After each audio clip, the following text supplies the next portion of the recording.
Bom, olá, meu nome é Rafael e hoje nós vamos iniciar algumas entrevistas, né, para a gente recontar ou buscar a história da RPG no Brasil. O nosso primeiro programa de entrevistas, de conversas, vai ser com o Douglas Quinta Reis, fundador da Devir, né? E então, antes de mais nada, então, primeiro, Douglas, obrigado, né? Imagina. Conheço Eu que agradeço. 22 anos, 21 anos, mais de 20 Bastante. anos já, né? E É, por aí. o Douglas, então, ele é fundador, né, um dos fundadores de uma editora que afetou, alterou a vida de muita gente. E eu queria, então, a primeira pergunta ao Douglas é o que ele, como surgiu a Devir, né? Qual foi a origem da Devir, quem criou, por que criou? Então, por favor. A origem. A Devi nasceu de um acidente, basicamente. Né? Os fundadores da Devi todos trabalhavam com computação. Né? E todos gostavam de história em quadrinho. E uma vez, um dia, a gente conversando, eu e o Mauro, nós saímos para almoçar e chegou à conclusão que, puta, por que a gente não abriu uma loja para vender gibi usado? Né? Porque era uma coisa que nos atraía. E eu lembro que a gente saiu daquele almoço e passamos numa loja de livro usado, compramos um monte de história em quadrinho, assim, uma sacola mesmo. Isso aqui é o começo. Né? Vamos trabalhar. E aí, uns dias depois, ela falou, puxa, por que a gente, em vez disso, não passa a importar gibi? Né? Tem uns amigos que se reúnem todo dia, no centro, todo sábado no Centro Cultural, chamava alguma coisa HQ lá, não sei, e que discute história em quadrinho, e é difícil ler porque tem sequência, as importadoras não se preocupam com a sequência. E a gente começou a vir basicamente para prestar um serviço que a gente gostaria de ter. Né? E aí, em 87, a gente registrou a Devir, né, e começou a importar história em quadrinho. Né? Basicamente, tentando garantir que a pessoa que estivesse lendo uma história que tinha uma sequência, ela consiga ler o número 8, o número 9, o número 10. O que no Brasil não era Não na era, época. não era. Tinha poucas importadoras, acho que tinha só a Siciliano que importava a revista, de fato. Né?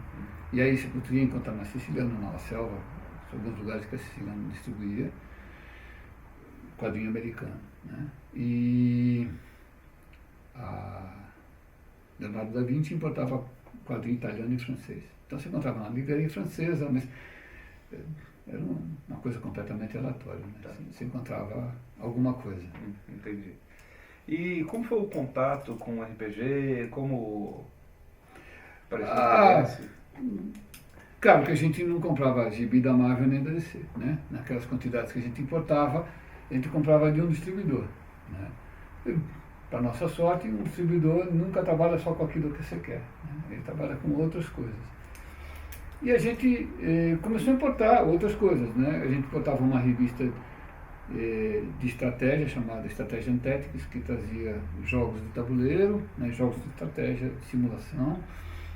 E a gente começou a importar a revista Dragon, a revista Dungeon, começou a importar a ficção científica. E um dia apareceu lá uma série de romances do George Martin, inclusive. Ele era o organizador. Chamava Wild Cards. Né? Tinha sido publicado uma série nos Estados Unidos e outra estava sendo publicada na Inglaterra. E a série da Inglaterra, em particular, tinha a capa do Timothy Truman, que é um cara de quem a gente gostava muito. E a gente resolveu importar aquilo lá. E a gente tinha um boletim chamado Recado. E a gente queria colocar alguma informação sobre os livros, a gente colocava antes, né, para as pessoas pedirem. Sabia muito pouco sobre o George Martin, o que era Wild Card. E a gente saiu procurando informação, não tinha internet, né? Fax era uma coisa rara, né? Então a informação era bastante restrita nesse aspecto, não era fácil. E a gente acabou descobrindo que tinha um jogo baseado no Wild Cards. Né? E a gente entrou em contato com a editora e uma pessoa lá muito simpática nos mandou uma caixa de livros de GURPS. Aí, a gente sabia um pouco de RPG, né, mas o GURPS foi uma coisa interessante, né? Principalmente porque ele permitia que a gente fizesse, ele não era uma limitação, né? Bom, a gente escreveu o boletim, né, publicou, vendeu os livros do Martin, e quando a gente decidiu fazer RPG em 90, né, a gente teve muita discussão, né, de o que nós vamos fazer. E tinha lá a opção de fazer o RPG do Batman, que era da Mayfair, tinha a opção de fazer o Star Wars, que era de alguém lá mais conhecido. O West End, não era? West End Games. E eu sugeri GURPS, porque assim, eu achava que qualquer cenário pré-definido era uma limitação. Né? Não é porque eu gosto de Batman que eu vou jogar RPG. Né? RPG era uma coisa completamente desconhecida. Era eu falasse assim, vamos compor samba, e fosse para a Noruega e falasse, vamos compor samba. Os caras não têm ideia do que é aquilo. Né? E podem até gostar de música. Mas... Então, a gente ia propor uma atividade que precisava do maior número de pessoas para fazer ela funcionar. Então, qualquer limitação que eu pusesse no meio do caminho, né, porque se o cara não gostar de Batman, ele não vai fazer. Ou se ele não gostar de Star Wars, ele não vai fazer. Hoje em dia todo mundo gosta de Star Wars. Mas, então a gente acabou optando pelo GURPS porque era o único que não tinha um cenário atrelado. Né? Então, mas eu andei para frente sem voltar para trás. Né? Por que a gente foi fazer isso? Porque a importação da revista Dungeons da Dragon levou a gente a conhecer um monte de gente que jogava Dungeons and Dragons. E a gente passou a importar Dungeons and Dragons, principalmente a caixa vermelha. A gente chegou uma vez a fazer um pedido para o TSR que eles nos mandassem 50 caixas toda semana. É mesmo? Toda semana chegasse, independente do que a gente falasse, sim ou não, vinha 50. E vendia 50? Vendia. Tinha muita gente no Rio de Janeiro que jogava Dungeons and Dragons. Muito. Mais do Rio do que em São Paulo? Mais do Rio que São Paulo. Esse pessoal vinha de intercâmbio, né? O pessoal ia morar um ano em algum lugar da América do Norte e voltava sabendo jogar RPG. Né? E aí os caras ensinavam os amigos, e aí precisava de material. Né? É a questão de geração Xerox também, né? Muita gente fazia cópia Xerox, o que ajudou a disseminar. Né? Mas a gente passou a importar com regularidade, e aí bateu aquela coisa assim, isso aqui, 200 páginas em inglês, exige um bocado de trabalho do cidadão, né? Em outra língua ainda. Então, para isso aqui crescer e virar de fato um negócio, eu preciso ir em português. E aí a gente decidiu escolher um, e aí começou a discussão, Batman, Star Wars, sei lá o que. Tinha o MERP, né, que era Senhor dos Anéis, que na época era uma coisa bem pouco conhecida, né? Tinha aqui uma edição ruim da Arte Nova, né? Então a gente optou pelo GURPS. Entendi. Depois que a gente, assim, saiu o GURPS, começou todo um trabalho, né, de divulgação, e aí começou a escolher. Eu lembro até hoje que quando eu tive contato com o GURPS, eu vi, por exemplo, o Twerps, que era um encartezinho, era 8 páginas. Era uns 24, mas... Tá. Agora de memória, tá. Mas era muito simples, ao mesmo tempo que foi muito importante, assim, para aprender a jogar mecânica. Também era genérico, né? Se chama assim na nossa. E como foi essa seleção? Então, vamos trazer vamos trazer o Vampiro, vamos... Quando começa... começou a abrir? Bom, um por vez, né? Eu acho que o Twerps vem antes do Vampiro. O Twerps, no caso, foi uma brincadeira, né? Quando a gente começou a organizar o primeiro encontro internacional, né, o Tadeu comentou, a gente podia fazer alguma coisa para dar para os mestres de presente. Aí você vai lá mestrar, vamos dar alguma coisa só para quem mestrou. Né? E a gente estava de um RPG pequeno. Né?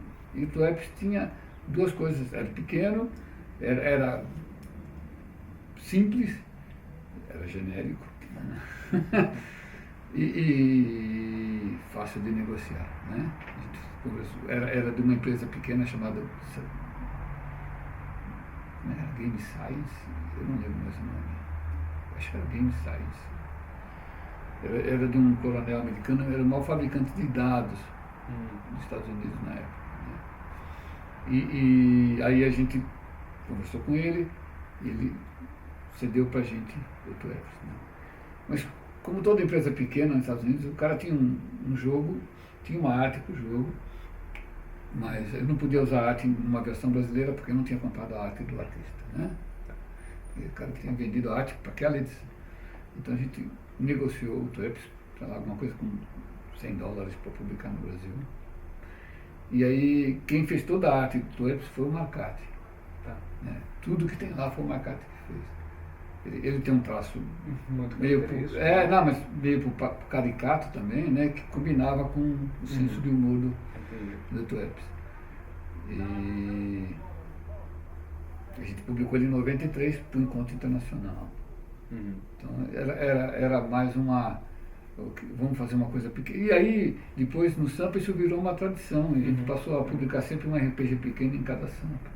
Teve o refrão, por exemplo. Teve o refrão, teve o Mulheres Machonas, o segundo, o terceiro, e assim por diante. Um monte deles. O Vampiro, Vampiro foi interessante. Porque a gente queria expandir, né? E agora, para onde a gente vai? Né?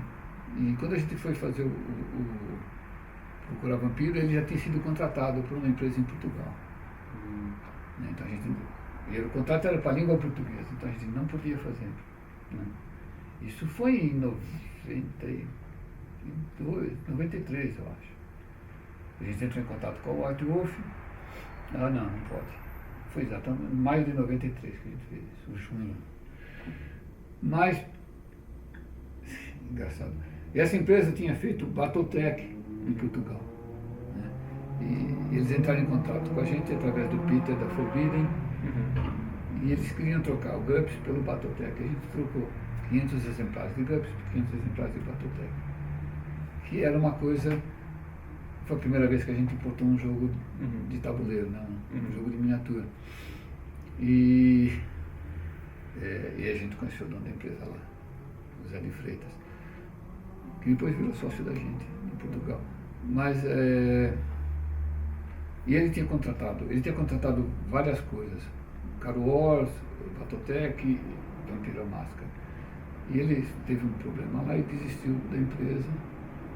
E, sei lá, tempo depois da gente saber que ele tinha comprado, ele nos ligou e disse, olha, eu tinha o Vampiro, não quero mais, vocês querem fazer? E aí ele nos cedeu o direito, inclusive a capa que ele já tinha. Já tinha elaborado. Então, Vampiro foi uma novela, né? Você viu para conhecer os arquitetos de direito, depois a gente fez uma sociedade junto. E aí o Vampiro foi um estouro, né? O Vampiro foi um estouro, de fato. Eu acho que até a terceira edição do D&D, eu acho que tinha sido até a quarta, a coisa que a gente mais vendeu em toda a história. Eu nunca fiz essa comparação, talvez ainda seja. Foi um estouro, o Vampiro foi um estouro. E ele não é um jogo de guerra, né? Não é um jogo de horror, é um jogo de política. Né? E que é uma coisa que o brasileiro gosta de política. Mas ele tinha uma vantagem grande, né? Ele fascinava as mulheres. Então o Vampiro trouxe outra metade do público que estava alijado pelos jogadores de Dungeons and Dragons. Ele possibilitava, as mulheres gostavam do tema. Então isso. E acho que isso ajudou o sucesso, né? A se disseminar bastante. E depois vocês publicaram alguns, Tum, Paranoia, alguns, Castelo Frankenstein, né? Que foram alguns livros que vieram junto, né? Ou vocês... eram outras empresas, a gente conhecia... Teve um momento que a gente conhecia 100% da indústria do RPG, né? Autores, editores. E a gente foi fazendo coisas para, digamos assim, alargar, né, a visão do jogador brasileiro. Assim, a gente poderia falar assim, vou publicar tudo o que se fez de Vampiro, tudo o que se fez de GURPS e pronto, né? Mas a gente achava que existe mais vida inteligente lá, né? E a gente foi escolhendo alguns para fazer. Um era engraçado, Paranoia era uma maneira diferente de jogar, Castelo Falkenstein era lindíssimo, né? E tinha um sistema bacana, então a gente foi procurando outros RPGs. E aí foi abrindo o leque, né? para tentar... Uma coisa que chama atenção é que abriu-se muito o leque, mas tinha pouco material nacional, né? Teve, a gente pensar os minigurps principalmente, né? Principalmente. Kurumatara, Pouca que é isso, né? Livro-jogo, etc. E a que se deu isso, assim? Por que, no seu entender? Tem vários motivos. O principal, eu acho, é porque a gente tem um monte de coisa para publicar, né? Tem um monte de livro de vampiro, né? E, se pensar do ponto de vista estritamente comercial, é muito mais prático publicar vampiro, ou mago, ou lobisomem, sei lá o quê, do que se dá o trabalho de testar um sistema. Desenvolver uma marca, né? Eu preciso testar um sistema, né? Eu chego um camarada que precisa RPG, sei lá, de qualquer coisa que seja, né? Eu preciso testar um sistema, olhar um cenário. Isso exigia um tempo que a gente não tinha. Não era só questão de um vai vender mais que o outro. Não tinha o tempo. Eu não queria simplesmente publicar, né? Chegou aqui, tem coisa, vamos publicar. Não, eu queria publicar alguma coisa que tem um mínimo de qualidade. E testar, avaliar essa qualidade num RPG é uma coisa que demora. Eu preciso, de fato, não é só ler, eu preciso jogar um monte de vezes, né? Fala, funciona ou não funciona. E, putz, a gente não tinha. A gente sempre foi uma empresa espartana, né? Não tinha gente lá falando, agora vamos jogar. Né? Nunca teve isso, não tem agora nem com os tabuleiros. Vocês jogam poucos jogos? Hoje em dia a gente joga um pouco mais. A gente sempre jogou, né? Sempre jogou. Mas nunca na quantidade... Não, nunca na quantidade que a gente gostaria, nem com o tempo que a gente gostaria. E além disso, uma pessoa que trabalhava com a gente, que o Tadeu, né, que era americano, conhecia RPG completamente, né? Assim, sido criado com RPG, né? Morava no Escócia, ou seja, morava do lado da Gen Con. Então, ele sempre dizia, se você não é capaz de criar um dragão melhor do que o TTSR, por que você vai publicar outro? Então, se eu não tinha nada melhor de horror do que o vampiro, né? Por que eu vou criar uma outra coisa semelhante ou inferior àquela que eu já tenho? E acho que tinha razão. Né? A gente tentou alargar naquelas áreas que não tinha nada, né? Atum, ou Paranoia, mas naquilo que a gente tinha alguém parecido, por que eu ia procurar um inferior? Entendi. Falar, né? Você chegou a comentar o Samp RPG, que depois virou RPG-SP, né? Como que surgiram os encontros internacionais? Como foi a ideia? Como foi o desafio? O trabalho? Né? Assim, outra vez, não tinha internet, né? E divulgação era uma coisa... Informação era uma coisa difícil. Né? Era interessante, né? Existiam revistas que traziam a filmografia de todos os episódios de um seriado. Era uma coisa insana procurar informação. Então, a gente tinha consciência de que, para que alguma coisa cresça, eu preciso contar às pessoas que ela existe, né? Contar para as pessoas que ela existe. E a gente não tinha nenhum grande meio de comunicação. Então, a gente procurou uma maneira de contar para as pessoas pessoalmente. Vamos tentar reunir as pessoas aqui, né? Em algum lugar, e contar para elas, e mostrar para elas o que a gente está fazendo, e conversar, ouvir o que elas têm para dizer, né? Por isso a gente criou o Encontro Internacional. Chamava Encontro Internacional, em vez de qualquer coisa porque a gente achava que a ideia era fazer um encontro mesmo, né? Gente daqui e gente de fora. Não é uma convenção, é um encontro. Não era uma convenção, era um encontro. A ideia era se encontrar, inclusive, em todos os eventos, no último dia, né? A gente tinha uma reunião no fim do evento para conversar com todo mundo e falar o que vocês acharam, o que pode melhorar, né? Que a ideia era, de fato, fazer o hobby crescer. Né? E, nesse aspecto, a gente foi muito ajudado por um monte de mestres, né?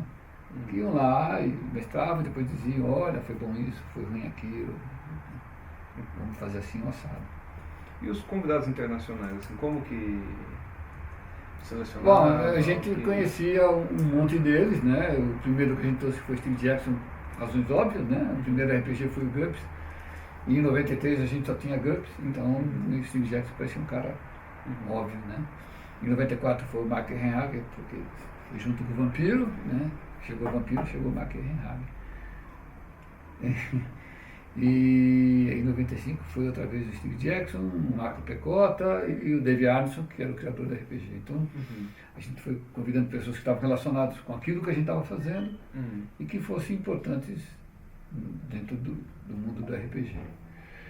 Por exemplo, o Dave Arneson foi a escolha mais feliz que a gente podia fazer em 95. Porque em 95 eu acho que foi o auge do RPG do ponto de vista de divulgação. Né? Tinha, sei lá, 5 empresas publicando RPG, ou 6, não sei quantas, mas tinha 3 muito grandes. Tinha a Abril publicando RPG, tinha a Ediouro, que é ainda uma grande editora, né? E tinha a Estrela, tinha a Grow, né? Todo mundo fazendo um monte de RPG. E o Dave Arneson era um cara que, quando chegou aqui, ele tinha um RPG em cada uma daquelas empresas. Né? A Ediouro tinha lá um suplemento do Dave Arneson, a Abril tinha um monte de coisa do Dave Arneson, Dungeons and Dragons era dele, né? A gente também tinha alguma coisa do Dave Arneson e funcionou para todo mundo. Né? Eu lembro, em 95, uma característica muito, né, que eu vi o Dave Arneson ali, o queixo dele, ele estava com um abscesso no queixo, e que, parece que vocês tiveram que ajudar, que ele passou mal. Foi. David Arneson era bem louquinho, né? O cara queria ver o Brasil, né? Só que ele era diabético e uma ou 2 semanas antes no Brasil ele extraiu um dente. E o dentista dele deu lá alguma coisa para ele fazer um bocejo, mas ele não disse para o camarada que vinha para o Brasil. Certo? E veio. E não sei se ele cuidou direito ou não cuidou direito, o fato é que aquilo infeccionou. Né? E como ele tinha uma barba grande, né, a gente, no princípio, não percebia. Né? Só foi no último dia que, se você olha as fotos hoje, você vê, no último dia ele tinha uma bola, né, vermelha. Aquilo era uma infecção. E no último dia ele pediu para ir para o hotel mais cedo, eu levei ele para o hotel às 4 da tarde, eu acho, passei numa farmácia. Ele não trouxe o troço para fazer você. Ele pediu para passar na farmácia e comprar uma coisa, eu comprei, levei ele para o hotel, combinei com ele que a gente ia almoçar no dia seguinte. E combinei dele me ligar às 11 da manhã para ele ir buscar. Ele não ligou às 11.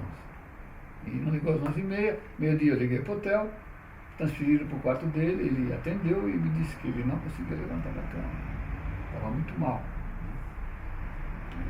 Peguei o carro, fui até o hotel, que era aqui no Paraíso, era pertinho da Levi, e entrei no quarto e eu levei um susto. O quarto tinha um cheiro brutal. Né? Pulso. Brutal. Aí ele não conseguia mais levantar da cama mesmo. Né? E estava muito fraco. Aí pegamos ele e levamos para o hospital. Na verdade, antes levamos para um médico, a Ana Maria, eu conheci um médico também no Paraíso. Fui lá em clima de urgência, o cara examinou e falou, está muito infeccionado, vai ter que fazer uma cirurgia. Levamos ele para o Cídio, que é lá encostado, e ele ficou lá uma semana. Né? E eu acompanhei a cirurgia, né, porque ele não falava português, o médico não falava inglês. Né? E precisava estabelecer um diálogo ali, foi uma coisa horrorosa. Esse tipo de coisa, não sei Mas terminou bem, né? Terminou. Né? Não aconteceu isso, não chegou nesse ponto, mas eu lembro que o cara passava, tinha um líquido que ele passava toda hora no queixo do Leviathan, deve ser uma coisa muito forte, né? Um inseto muito forte. O cheiro daquilo me deixou muito mareado, mas muito mesmo. Também ele falou, nossa, você sofre demais. Eu falei, não por causa mas o cheiro disso aqui está me matando. E depois o Silvio Martins ficou uma semana com o David Adams no hospital, dia e noite. E até falava, Silvio, você tem que ver o lado bom das coisas. Né? Todo mundo vai poder dizer, daqui a uns anos todo mundo vai poder falar, eu conheci o David Adams, ele veio para o Brasil, tem um autógrafo dele. Você é o único que vai poder dizer, eu limpei a bunda dele. Né? Você vai ficar cuidando dele. E o Silvio ficou, né, o tempo inteiro. E aí o resto se espalhou. O Steve Jackson foi para Minas Gerais, foi para Belo Horizonte, Rio Preto, sei lá onde. O Pecota foi para Curitiba para o encontro que tinha lá, e David Adams ficou no hospital, depois ele foi para o Rio. Né? Mas com um curativo, parece a barba branca de esparadrapo.